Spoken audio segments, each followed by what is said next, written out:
became strangers, right? Now that makes sense. Isaiah 56:3. Neither let the son of the stranger that have joined himself to the Lord. So who was that?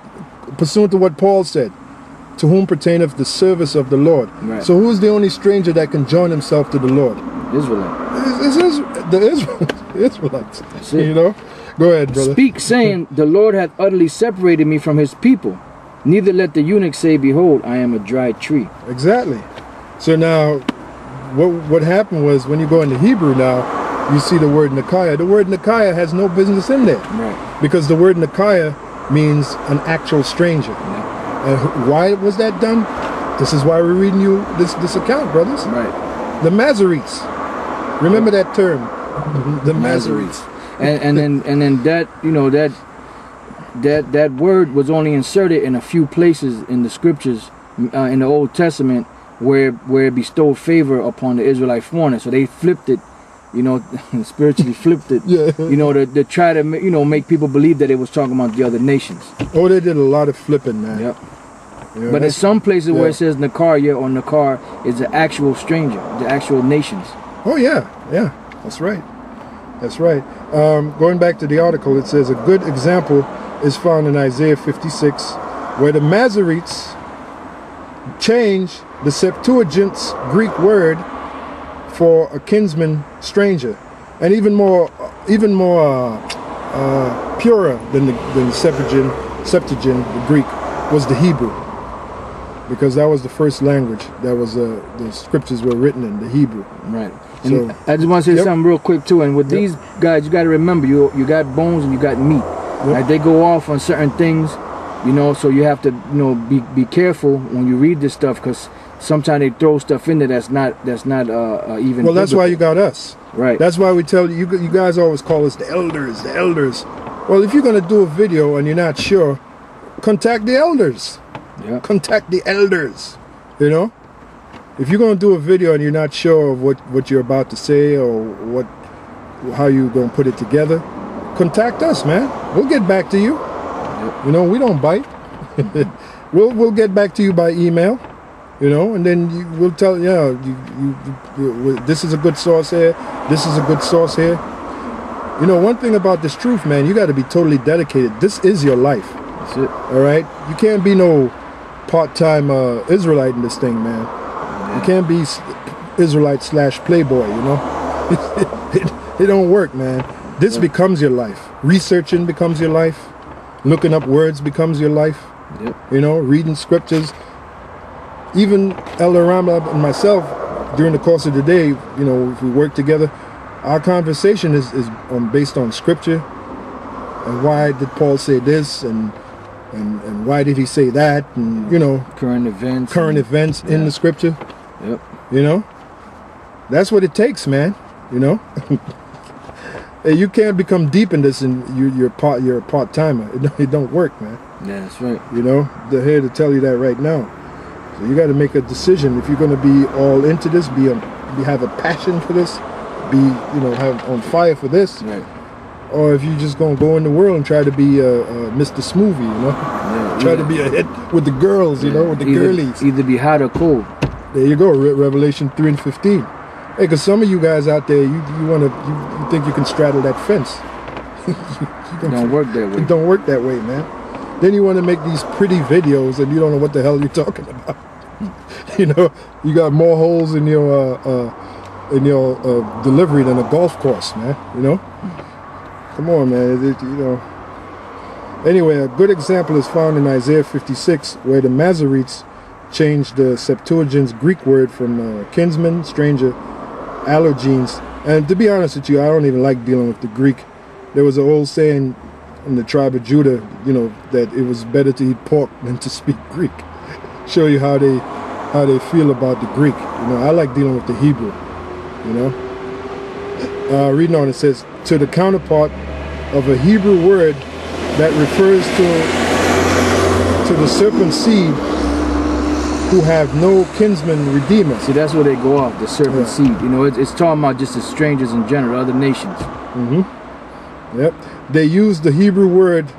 They use the Hebrew nokri, which in Hebrew is nakaya, and alien non-Adamic racial stranger. What's that? They're going off. They're going off on that because we all come out of Adam. That's right.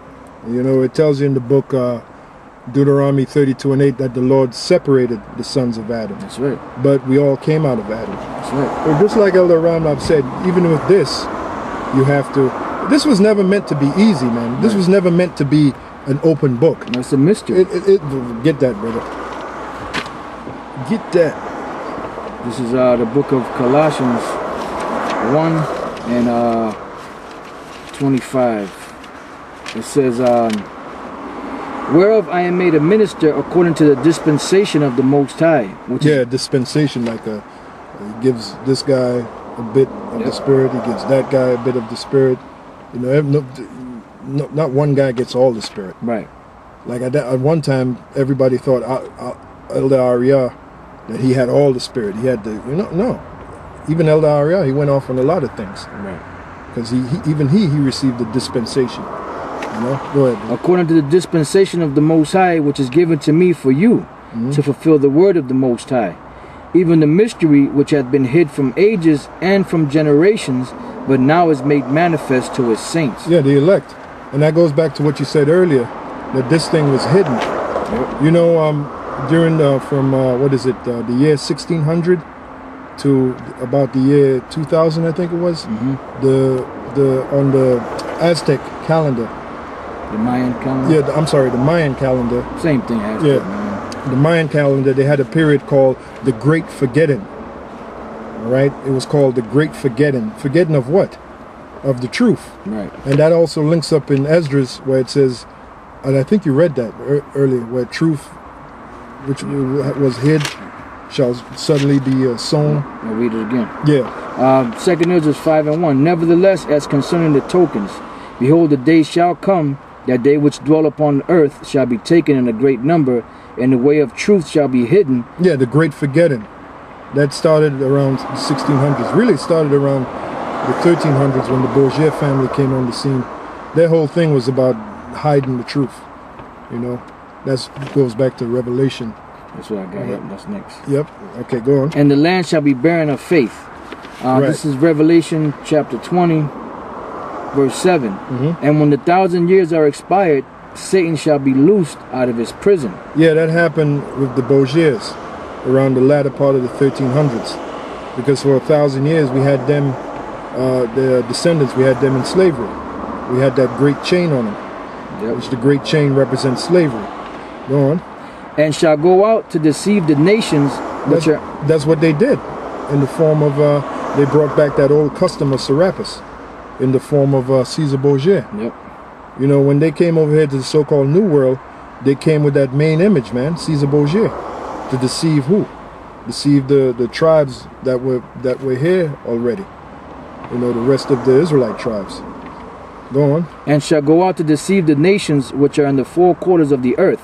Yeah, come off the four corners of the earth, all the way over here. Right? Go on. That's pretty much the end. Yeah. I mean, there's a little more, but that's the main point. Yeah, that's right.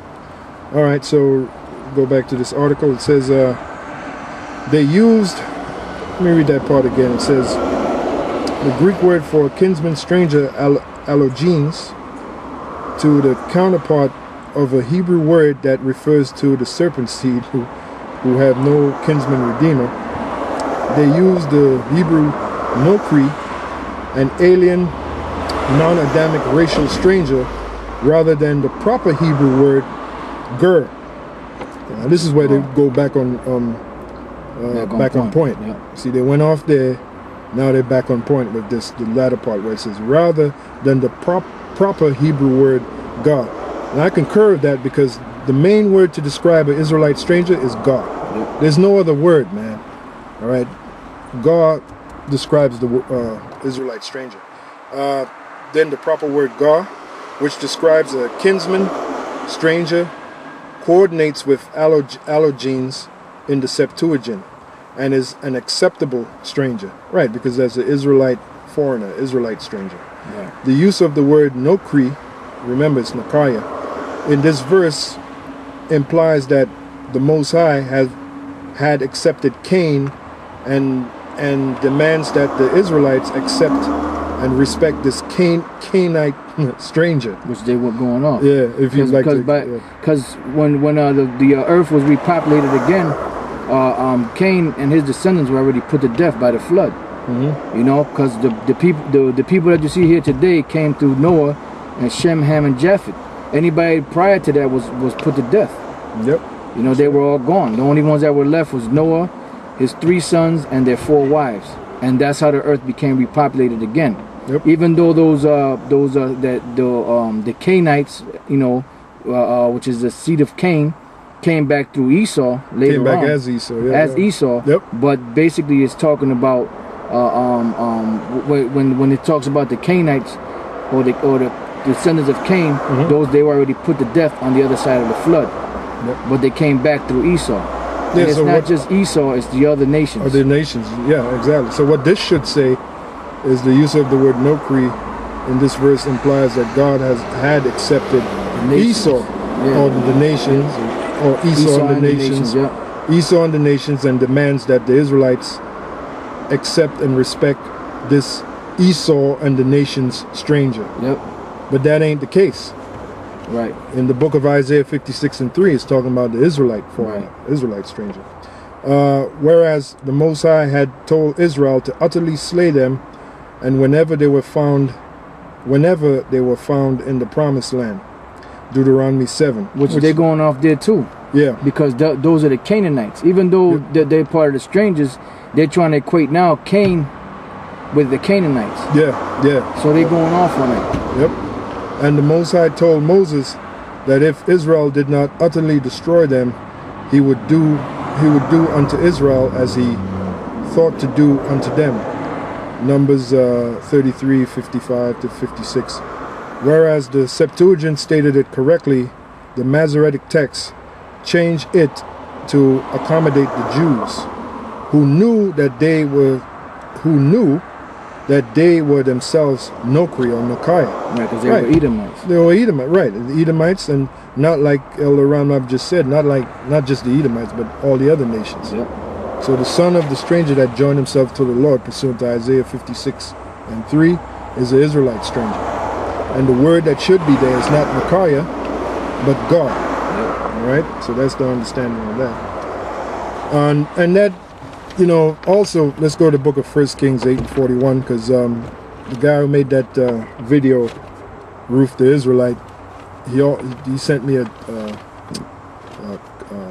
text message or a comment, whatever, speaking about, what about Isaiah 8:41, is it? Mm-hmm. Yeah, so let's read that real quick. This is 1 Kings 8:41. I'm sorry, 1 Kings 8:41. Moreover, concerning a stranger that is not of thy people Israel, but cometh out of a far country for thy name's sake. Yeah. So when you read that now, the word they have there in the Masoretic text, the Blue Letter Bible, is Nakaya. Yep. Well, that word ain't supposed to be there. The word that's supposed to be there is Gar or Garshin. In this case, Gar. Which, keep in mind, the word Gar comes from Garshin. Which Garshin was born in a foreign land. He was born in the land of Midian, but he was an Israelite. How do we know? Because his father Moses was an Israelite. He was of the tribe of Levi. All right? Right, and when it says that it's not of that people Israel, because remember, Israel wasn't accepting the Israelites that have fallen away. Mm-hmm. That's why Cornelius had such a hard time at first, you know, when Peter first had came to him, because Peter told him, you know how it is an unlawful thing for a man that is a Jew to come to one of another nation. Mm-hmm. You know, which you know that he wasn't of another nation, he's an Israelite. But the thing about it was, once you went off, the Jews in Jerusalem had a label on you that you were a heathen. Yep. You know, that's why with Yahushua is an Israelite. They knew he was an Israelite. They knew he was a Judite. Mm-hmm. But they said, look, man, you got a devil, man. You're a Samaritan. Yeah, they even called him a heathen. Yeah. Basically, they called him a heathen. Yeah. As a matter of fact, let's go to the book of Ephesians to illustrate what you just said. Ephesians 2 and starting at the 11th verse. All right, this is Ephesians 2 and 11. That's a good point. You know, they even called Yahushua a heathen. Yep. They said, say thou art a Samaritan and thou hast a devil. Yep. So basically, what were they saying? They were saying that he was a heathen, a Gentile. Yeah, another nation. Nation. Yeah, that's right. Ephesians 2 would show you that they was doing that back then. Yep.